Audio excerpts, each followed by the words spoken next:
for them. I completely expected that Rax to be taken down, by the way. Yeah, Rising Stars not able to break the base fully. The Alchemist had to back off in the end. They didn't want to commit to a full 5-on-5 fight with the Darkseer wall cooling down fairly soon, so they back off. Now Lakelz gets Surge. Roshan number 3 is coming fairly soon. That's going to be Aegis as well as Cheese. Lakelz blinks onto the high ground. He's going to go to work with his illusions. The creeps have entered the base mid. There is no backdoor protection. He eats a stun. Well, will he be forced back? Alchemist able to clean those illusions up very, very quickly. On the front line, it's Abba and R5, R5, R5, R5 getting blown up by a Soul Assumption. Great defensive disruption from SD. Not caught out by the Clockwork. Lakelz, though, he's trying to win this game, but via split push, Weaver finds 1 kill mid. Abba getting chased and brought down very easily. So now it's crucial to get the racks, but Lakelz hasn't done it. They have 2 heroes dead. Roche is not up yet, but he's coming fairly soon. MiTH.Trust, they give up a lot just to take down a tier 3. Indeed they do. So two kills for 0, that is not looking good. I don't think they can contest this Roche, especially without buyback on the Darkseer. So Goldgraph 3,000 in favor of a die right now, but it seems massive. I would expect it way higher than that, just judging by the way the game's going. And we've seen the power, I feel, just of the Clockwork and the Nyx to just instantly pick off the backline supports. It hasn't felt like MiTH.Trust is fighting 5v5 for a very long time. Air will get vacuum back in. Remember, level 3 time-lapse doesn't have a mana cost, so no matter what, he'll be able to time-lapse. But here's a Sentry Ward. This is like the worst time in the world to die because Roshan's coming soon. He's able to run. He continues to escape, and it looks like in the end he will get out. Roche is about to come up right now. Rising Stars are going to go for this. Can Myth contest? Unfortunately, Kunkka's not here. He'll be coming soon. It looks like they're going to be too late. Wow, look at this Roshan just melt, though. He probably died in like 5 seconds right there. Vlads as well, or rather Medallion, and they're going to go right in. Oh, Xiaotuji leads the way. The blink, the stun of XDD caught Anti-Mage. Might have been able to kill him instead. They'll go on SD, the easier target. And I love the choice. He can't disrupt that Anti-Mage who blinks away. Here comes your boat. It could be big. It hits only 1. It isn't actually that effective in the end. Now Super continues to give chase. Rising Stars fishing for a hook. They'll find one. The hook goes way through Abba. Mopi just showing off with the animation there. They'll pick him off too. 2 heroes dead. Anti-Mage is alive. Darkseer is alive. MiTH.Trust may be able to turtle, but they are going to be stuck in their own base. And Xiaotuji says, we ain't waiting. We're going to try and take this Rax right now, even through backdoor protection. And he might just do it. Basher picked up on Lakelz. Does he even have buyback? He does.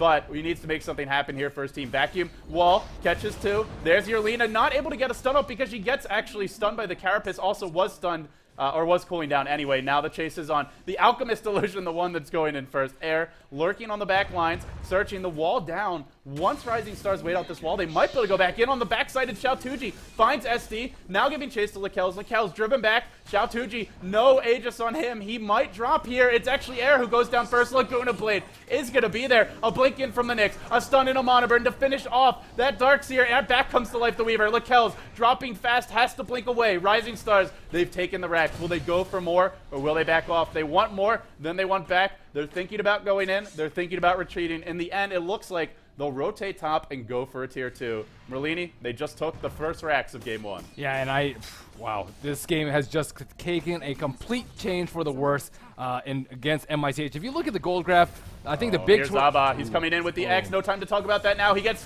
thrown up in the air by the Torrent, dropping fast to the Anti-Mage. Lakelz blows him up with a Mana Void, but 2 supports died instantly on the back lines. Now the Cogs. Abba may die as well. Man up from Lakelz. He says, I'm going to Superman this one. Can he do it? Doesn't look like it yet. Maybe he can. Dropping everybody low. Air's going to die. Anti-Mage might just be turning this game around for his team, but the buybacks from Rising Stars will force him back for the time being. Lakelz still sitting on that ever so crucial buyback. SD, well, with a timely disruption and a soul catcher there. MiTH.Trust holding on to that second lane of Rax. Do you want to commit here if you're Rising Stars? You just use triple buyback. If you end up dying, it could go the other way, but they feel they can end the game now. There's no wall. It is about to cool down. There's no boat. That's your big AoE stun. Lakelz jumps in, bashes to death Mofi in a matter of seconds. Now Xiaotuji dropping low. He's going to run away under cover of Shadowblade. Can he escape? It looks like he might be able to. Super, however, won't be so lucky. Eats a bash to the face. That's a big bash. That's a very, very big bash. Super, though, juking in the trees. Juking in the trees. Lakelz able to blink away. Can he get out of here? It looks like he will. He'll have the heart regen soon, but the supports are getting picked apart. Absolutely murdered, eaten alive by the mosquitoes, the flies that are Nyx Assassin as well as Weaver. Just slowly but surely whittling away at them. Merlini, well, what do you think after that fight? Rising Stars, they use a triple buyback.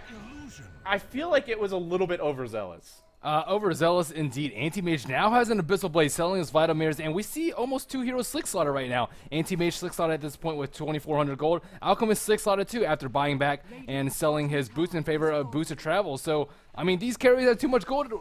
What are they going to do now? This is where you wish that you could buy items for your teammates, but that's not the case. Lakelz finds a pickoff on the Nyx Assassin over towards the middle lane. And now, hunting for more, Lakelz continues to be a bit of a hero for his team. He got picked off once top, but that's really his only big mistake this game, sitting 9-1-4. That one blemish might not end up costing him if he's able to find a few more kills like that one. He's heading down middle lane, marching towards the racks. He wants to turn this game around for his team, or at least force out some Rising Stars buybacks. But Nyx Assassin bought back, so he won't have it available. Well, for the time being, it's 5v4. Can they make this work? Can they break the base? It'll be tough against Cogs. It'll be tough against an Alchemist who's 6-slot. I don't feel he's at max strength, though, sitting on an item like a Shadow Blade this late in the game. Maybe he'll start switching items out up to 7k net worth. I mean, this is where you just want to buy something bigger, to be totally honest. Shatuji, he's forced to BKB. That could be big. This is bad. There's only 2 heroes with buyback, Anti-Mage and Clockwork. And they're both, well, the crucial one is the Anti-Mage, of course, and he's on the side of the Radiant. So I got to go back to what I was trying to say before that fight broke out. Shao-Tuji, I'd like to see him spend his gold. An item like a Shadow Blade doesn't do much for you at 50 minutes in. Yeah. Oh. I mean, maybe something like a Daedalus, an Abyssal Blade. Well, he hasn't, maybe just worried about getting to the side shop for that matter. And for the time being, they continue to push in and pressure in. They want to force Rising Stars to fight. There's your bash from Shao-Tuji, dropping pretty quickly. Monovoid's there. They get vacuumed in. They can't keep him alive. Now XDD stunned as well. Lakelz wants to turn this game for his team. Air's gonna time lapse. Gets bashed right after it. Will he go down? He's not going to yet. A blink forward from Lakelz can't finish the job. They're chasing kills. They're not focusing the racks. Will it cost them? They're wrapped. They have to run now. Lakelz doesn't, however. He's feeling confident. There's no buyback, and Alchemist didn't spend that gold. Gonna sit on the sidelines while Lena's busy picking off the Clockwork with a Laguna Blade in the face. Lakelz, well, might be able to make a big play happen for his team here. He's Mana Burn. Remember, even if he dies, he is the lone hero with buyback.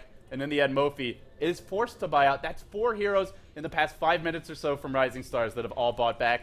Sure, they've taken on racks, Merlini. This game could still go either way. Yeah, and indeed, again, this Alchemist has a problem. 6,200 gold right now, and he really can't buy anything else. You can't go a Rapier with the way that he's been dying. He's already died 4 times this game, and without an Aegis in sight. I mean, I think he should just pick up Abyssal probably instead of the Shadow Blade, though, to try and lock down his Anti-Mages. Anti-Mage is just ridiculously huge right now, though. You know, of course, the other option is to rebuy your BKB, meaning you drop it and then you just buy a new one, since, of course, you can't actually sell it anymore. But we'll see what he does. Yeah, baiting out that first BKB was just huge for MiTH.Trust. I feel like that cost them, well, a big fight, and it might end up costing him here. He'll have buyback in 1 minute, but that 1 minute could be far too late. MiTH.Trust know the buyback's on cooldown. Lakelz is hoofing it to the bottom lane, but he gets Mana Burn. He doesn't even have a blink. He'll be impaled as well, but he is so tanky. He's immortal, it feels, without the Alchemist here. There's just no way to kill him, but it buys the time for Alchemist to respawn, and now he will have buyback, and he'll still have about 3-4k gold after that next buyback if he needs to use it,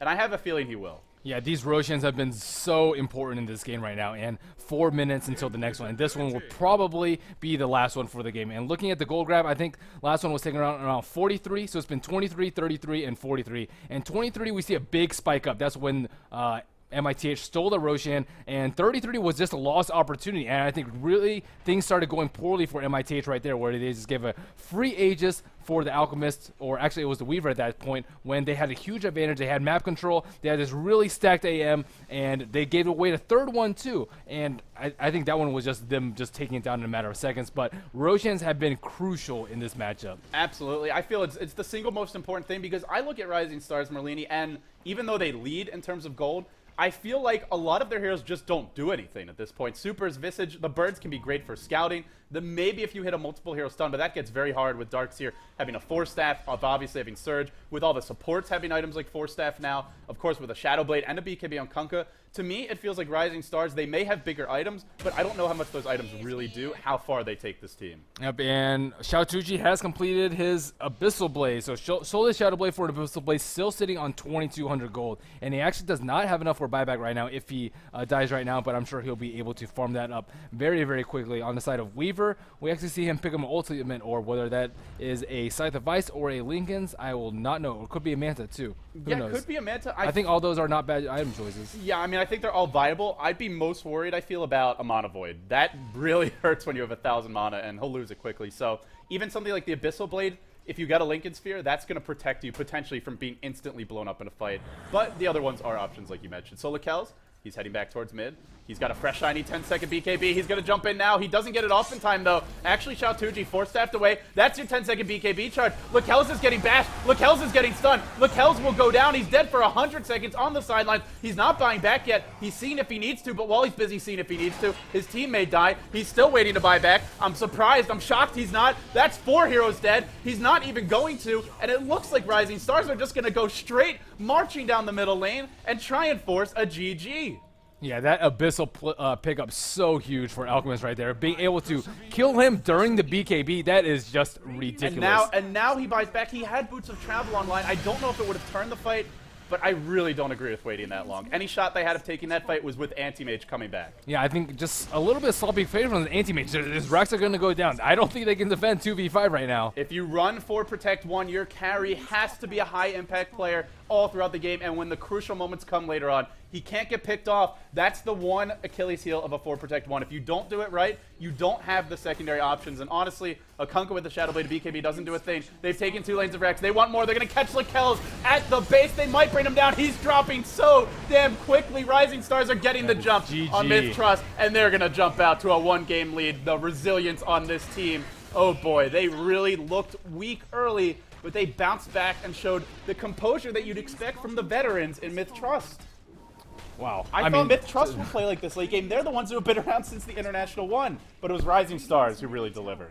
So 1-10 on this Kunkka. He had such a good start, and 9-3 on Anti-Mage, but I feel like he really just cost him the game. When you have all your eggs in one basket like that, you can't afford to make significant mistakes. And he made one very nice play in the Roshan pit, but a lot of the other decisions later game were questionable. And again, they really just put everything in on him, and if he dictates the pace of the game in a way like that, I mean, wow, just what a turnaround. What a performance from Rising Stars. They're going to take game 1, and they didn't do it with a Wisp. I thought we'd see the Wisp early and often. We don't. A great performance from Rising Stars, pulling one out of the hat, and frankly, a game that I thought was going to go MiTH.Trust's way if they executed. We did talk about that. There was always the potential for Rising Stars to come back if MiTH.Trust made mistakes. Hexagon on execution. Minus couple. I actually don't even remember hexagons. Were we on the money with that one? I don't remember. If not, I know who to fire. Analysts? It's probably I'm all about the hexagons. Yeah, analysts, throw it to you. I don't know hexagons. That's Merlini's expertise. It's actually just Merlini. His expertise is like getting excited and yelling about them. Well, that was some game 1 we just had between MiTH.Trust and Rising Stars. A lot to talk about, I feel. Taking a look at the early game, I feel, is probably the best place to start. MiTH.Trust, they got off to the better start. They had the Shadow Demon Kunkka dual lane at mid. They had the Anti-Mage somewhat as a solo to begin with, had the Lina rotate to do some pulls. And I feel their laning set meant they were winning 2 lanes. They had the early game advantage. And Rising Stars, they had to play from behind. Yeah, I felt that Rising Stars actually really misplayed the early game. What happened was that they sat the Visage mid with the Weaver, right?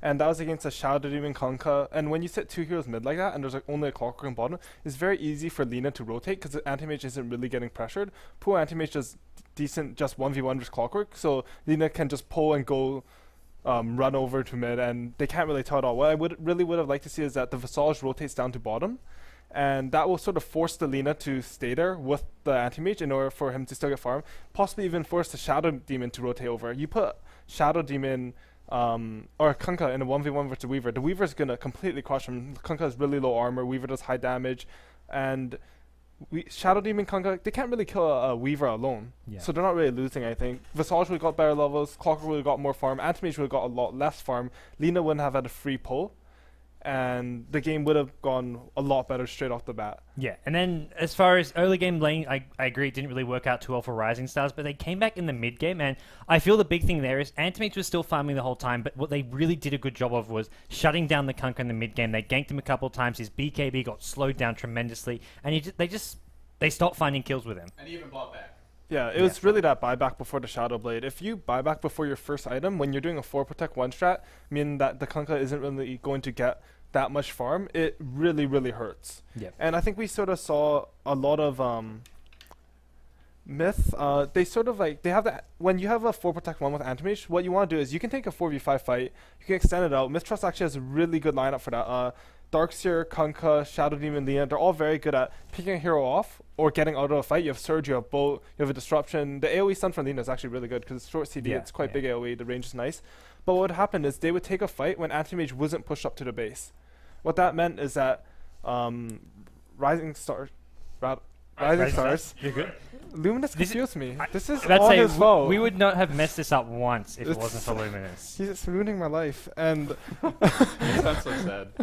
Yeah, no. Just if take it out on him in Anti-Mage Brawl had later. just had a bit more pushed up, then Rising Stars could not have fought a 5v4 so efficiently. Yeah. Like, they could fight extended 5v4s and not have to worry about your base dying, whereas Anti-Mage would usually be beating on your tier 3s. Yeah, and because of that better mid game, Rising Stars, they caught up. Their support's got more levels in farm. We're talking about at like 40 minutes in the game. The 2 supports on the Radiant side were level 10 still. They were still level 10 at 44 minutes even. And if you look at Rising Stars lineup, they have Nyx good at killing supports, Clockwork really good at killing supports, Visage bolts up supports, even Weaver kill supports. Yeah. Like, their support basically instantly died in the team fight. Shadow Demon would like disrupt Sun, he would die. Lina, if she's lucky, she might get like a Dragon Slave off because you can aim at the ground, but she never really got good ultis off. She couldn't burst anyone. And then moving towards late game, I feel the one thing MiTH.Trust, they kind of bounced back and actually looked like they had a really good shot. Yeah. I think their defenses of their base, especially some of the Darkseer play, was what kept them in. Anti-Mage, of course, the Kells played well, but it was the Anti-Mage Darkseer late game who, I mean, it's a great late game, two great late game heroes. Yeah, it was really nice because when you get the Darkseer wall off on the Alchemist, you actually get his AC. Yeah. The illusion itself doesn't do that much damage because he doesn't get any of the attack speed from the Shadow Blade or the Assault Cuirass. Yeah. But you do get that aura, and that aura is actually really huge. And one thing I want to talk about is that the Vlad's pick up on Anti-Mage, I actually really like that because he sort of knew during this 4 protect 1 strategy that he wouldn't need a Manta Style to fight early on. No. And the Vlad's, what it lets you do is it lets you farm a bit faster. The mana is actually quite nice. At one point, he had 17k net worth, and Alchemist was 14k. He was ahead of an Alchemist. He was ahead of Alchemist maxed. Yeah, he maxed Grievous with a completely empty lane for most of the game, and for most of the laning phase, I mean, at least. Yeah. And what it also allows the Vlad lets you do is it lets you farm the enemy Ancients, which is actually huge on farm, and it lets you stay full while doing that. Yeah, no, it was a really smart build coming out from the Anti-Mage, and MiTH.Trust, in the end, it was just a couple pickoffs here and there. It was just... My game notes are basically poor laning by Rising Stars, a really good Aegis steal, a good Roshan sneak by Rising Stars, and multiple good 5v4s where AM couldn't push the racks, then really good team fight by Myth, really good Abyssal pickup by the Alchemist, and then AM sold his Battle Fury so he couldn't... Man. The number of times... He couldn't push the lane. I feel if we get some stats from Bruno on that, the number of times Anti-Mage has sold his Battle Fury at like ultra late game. Two times. Well, I think it's even more than that. I think the number of times it's happened and won is probably 0. I think every time I've seen it happen, it's lost, it's gone horribly wrong. Never sell your Battle Fury. Anybody who watched G League would know that. CTY, when he was basically playing Tinker as an Anti-Mage, selling all of his items, just buying an item, selling an item. He ended up rebuying his Battle Fury. They still lost that game, and that was part of the learning process for him. So hopefully MiTH.Trust, they got to learn something from this quick. Hey, I guess my last question for you is, what did you think about the late game, those pickoffs there? What could MiTH.Trust have done differently to avoid that situation? I think that you needed to wait for the Anti-Mage to push lanes in a bit more, so that even if they do lose a 4v5, they're still able to get something done. And I just want to note that Anti-Mage as a hero, when you reach 60 minutes, Anti-Mage actually isn't as strong as a hard carry as people give him credit for. He farms items really fast, which makes people think that he's really strong. He has good mobility as a carry, but his only real steroid skill is that he has a 1.45 BAT compared to a normal 1.7. You put him against Alchemist, who has a 1.0 BAT. That's a lot more damage. And Anti-Mage has like a strength growth of 1.2. He doesn't scale as well as people think he does into the extreme late game. And something, often he would go on the Alchemist at the start of the fight when Alchemist is in range. He'd burn all of Alchemist's mana, but Alchemist's ultimate gives him incredible mana regen. Yeah, so it's not like Alchemist wasn't throwing stuns out. He would still have the mana to actually do a lot in these fights. So. I actually really like that Battle Fury pickup because even after he got mana burn, he was reaching at 40 mana a second. I clicked on it, I was like, wow, that's absurd. I see him 0 mana and 3 seconds later he's seeing on 200 and plus he really mana. only needs Acid Spray down, he needs Unstable Concoction down. So, It was nice. That concludes Game 1, guys. We're going to take a quick commercial break. When we come back, Game number 2 is going to be live. MiTH.Trust, well, they're in the winner bracket. This isn't their survival at stake, but they'd love to get back. Force a Game 3 here in our opening match of Group B. Stay tuned. Beyond the Summit's coverage of the TI3 Eastern Qualifier continues after this break.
Every moment of existence is a torment to me, and to all others, if only they saw.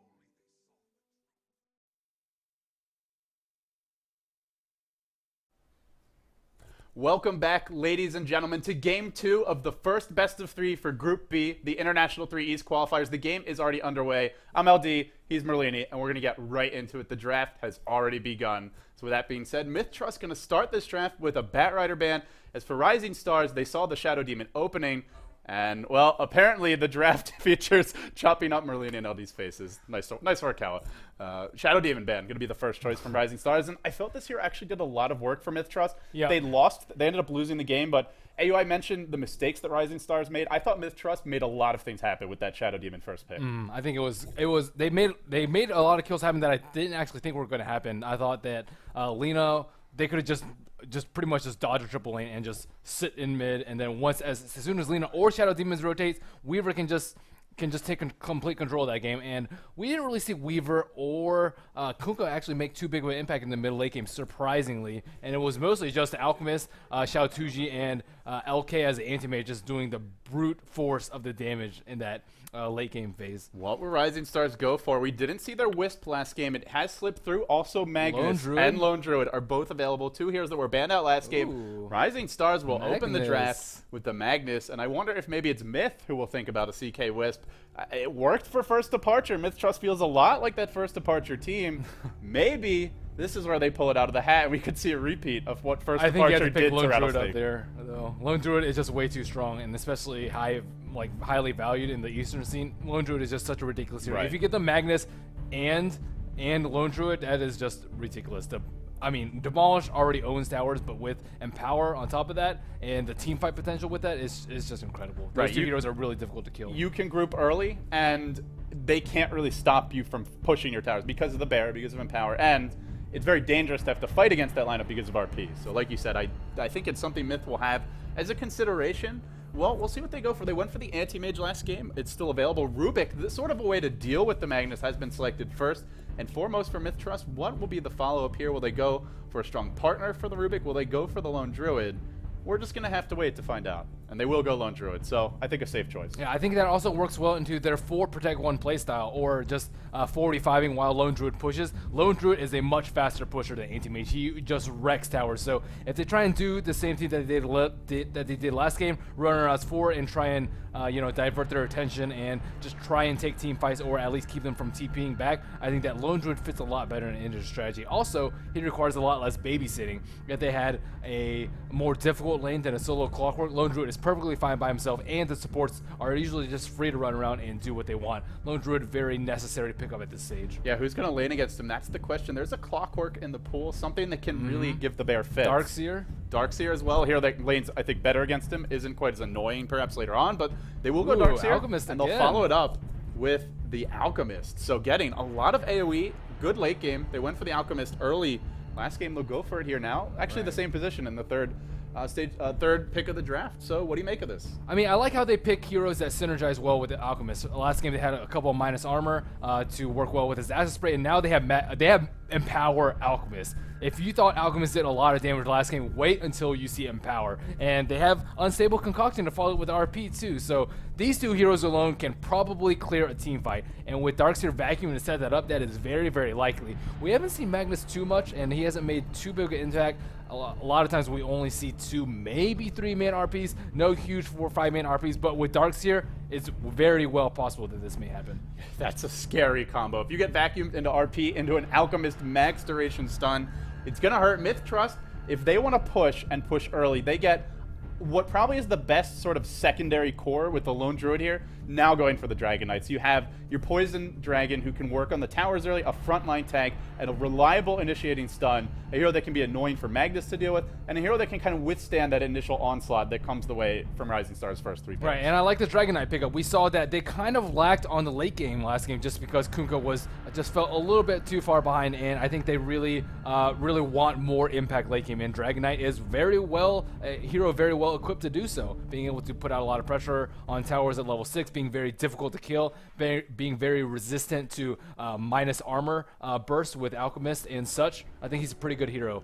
Natural BKB hero too. If MiTH.Trust wanted to, they could run a Dragon Knight mid who does decently against Magnus. We expect Magnus to go there. They could put Lone Druid in the off lane, and they could run a Rubik CK Wisp tri lane, assuming it gets through. I feel Rising Stars, there's no way they let it happen, because if you have the CK Wisp, we went out to lunch today. AUI was talking a lot about how he felt some of these Asian teams aren't running the CK Wisp properly, and I'm sure if we do see it, he'll talk about it more. What you want to do, he said, is basically push with the CK Wisp on one side of the map, the other 3 heroes push on the other side, and then CK Wisp are always there. So it's 5 heroes wherever the 3 are, and then still hard to kill CK Wisp wherever they're pushing. So if they want to do that, I feel this is like the perfect lineup to do it with. Right, and I think they had a little bit of a problem pushing out lanes last game, and having CK Wisp would definitely help with that. Because you can be more confident pushing the lanes. Right.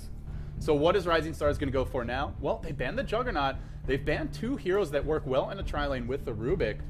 What are the last bans going to be? There's still a Wisp, and I feel like it's going to be picked up by somebody if it slips through. I think Juggernaut is very good ban by Rising Stars. He fits well into the triple lane, and he's magic immune, so he can dodge a lot of the spells on the side of Rising Stars. But the most important part is Healing Ward. Healing Ward with very high HP tanky heroes like Lone Druid and his Bear and Dragon Knight that can just put out a lot of pressure out early, take out those T1 and T2s with minimal casualties, and it's very, very good for Roshi and something that we saw MiTH.Trust struggle with last.